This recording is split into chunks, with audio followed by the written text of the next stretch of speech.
Welcome back to the channel, dear friends. It's always a joy to share these moments of reflection and insight with you. Today, we are going to dive into a truly profound question, one that challenges the very way we think about divinity, power, and the role of Buddhas in our lives. Have you ever wondered, are Buddhas all-powerful? Can they save everyone? If so, why do people still suffer? Why do some prayers seem to go unanswered? These questions are not signs of doubt, they are doorways to deeper understanding. And what we discover beyond them might just change the way you view your own spiritual path. Let's begin with a bold truth that might surprise you. Even a Buddha cannot save those who do not seek awakening. This is not a flaw in the Buddha's power. It's a reflection of the laws of cause and effect, of the deep respect for individual free will that lies at the heart of Buddhist teachings.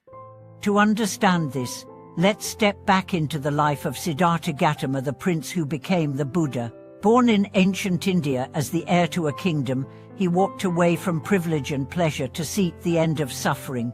After years of intense practice and insight, he awakened under the Bodhi tree to the ultimate truth. All beings have Buddha nature.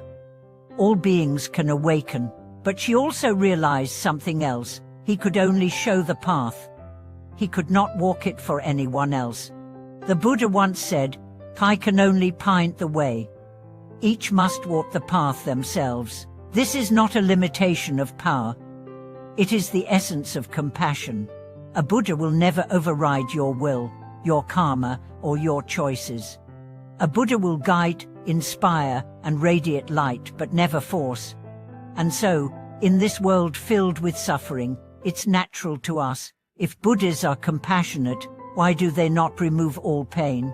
The answer lies in a profound teaching known as the three inabilities of the Buddha. The first is this: the Buddha cannot save those with whom he has no karmic connection.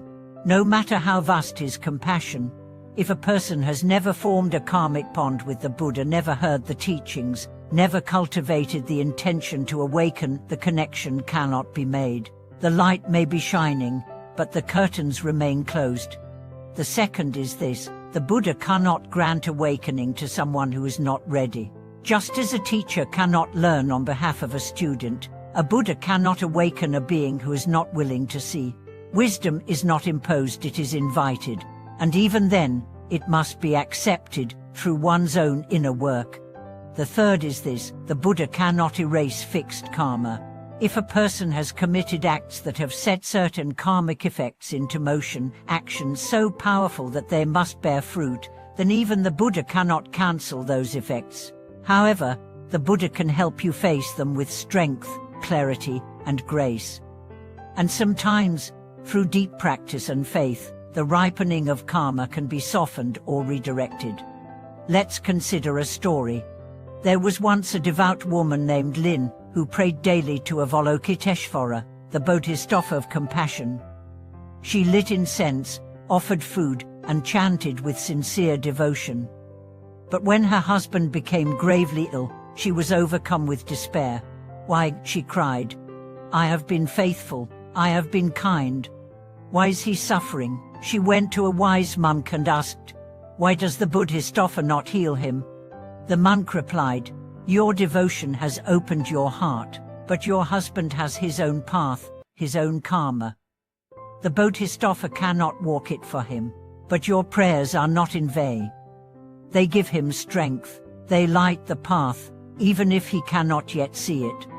This story reveals something essential. The role of a Buddha or Bodhisattva is not to remove our struggles, but to walk with us through them. Their presence is like a lighthouse in a storm, not lifting the ship, but guiding it to shore. We often mistake divine compassion for control. But the greatest compassion is freedom, the freedom to choose, to stumble, to fall, and to rise. Buddhas are like gardeners. They prepare the soil, they plant the seeds, they shine the sun. But we must water the garden ourselves. There's another layer to this teaching. In Mahayana Buddhism, we are taught that there are countless Buddhas across infinite worlds. Amitabha in the West, Medicine Buddha in the East. each with different vows, different qualities. But the essence is the same: wisdom, compassion, and the invitation to awaken. So why do we call upon different Buddhas for different needs? Because their vows resonate with our conditions. When we seek healing, we invoke the medicine Buddha, whose vow is to relieve suffering. When we seek rebirth in the Pure Land, we call on Amitabha, who promised to receive all beings who recite his name with sincerity. But they are not different in truth. They are expressions of the same awakened nature, the same boundless heart. Let me share another reflection.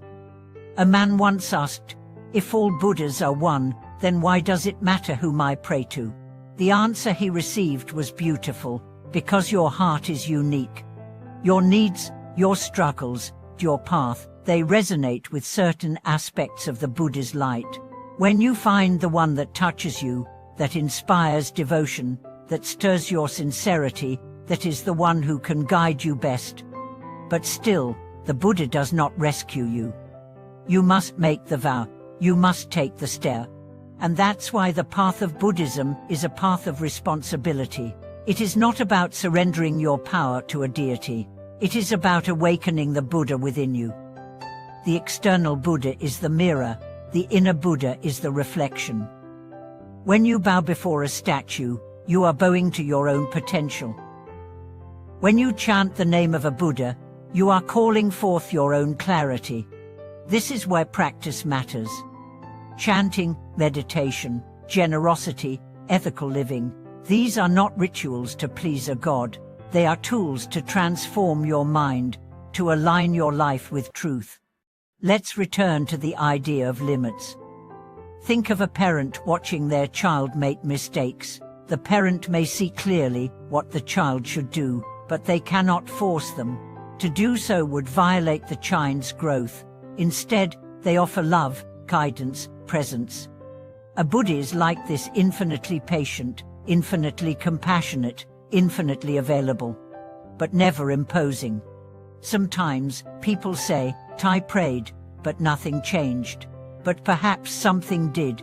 Perhaps your heart softened. Perhaps your anger eased. Perhaps you found the courage to face what you feared. The Buddha's help does not always look like miracles. Sometimes it looks like resilience. And here is the most important truth: you are not alone. Even when you feel unheard, unseen, untouched, there is a field of compassion surrounding you, but you must open to it. You must trust it. You must walk toward it. Let me leave you with this. Even Buddhas cannot change your karma, but they can help you purify it. Even Buddhas cannot force awakening, but they can inspire it. Even Buddhas cannot take away your suffering, but they can transform it into wisdom. So don't wait for a miracle. Become the miracle. Don't expect rescue. Step into your own light. Don't beg for change. Become the change. Pray not for your pain to disappear, but for your heart to grow vast enough to hold it. Seek not the end of struggle, but the beginning of courage. Follow not in fear, but in love. You are the one you've been waiting for. If this message resonated with you today, I invite you to share your thoughts in the comments. What have you learned about the role of Buddhas in your life? Have you felt their presence, their silence, their invitation? Please support the channel by liking, subscribing, and sharing this with someone who might need to hear these words. Thank you for watching this video.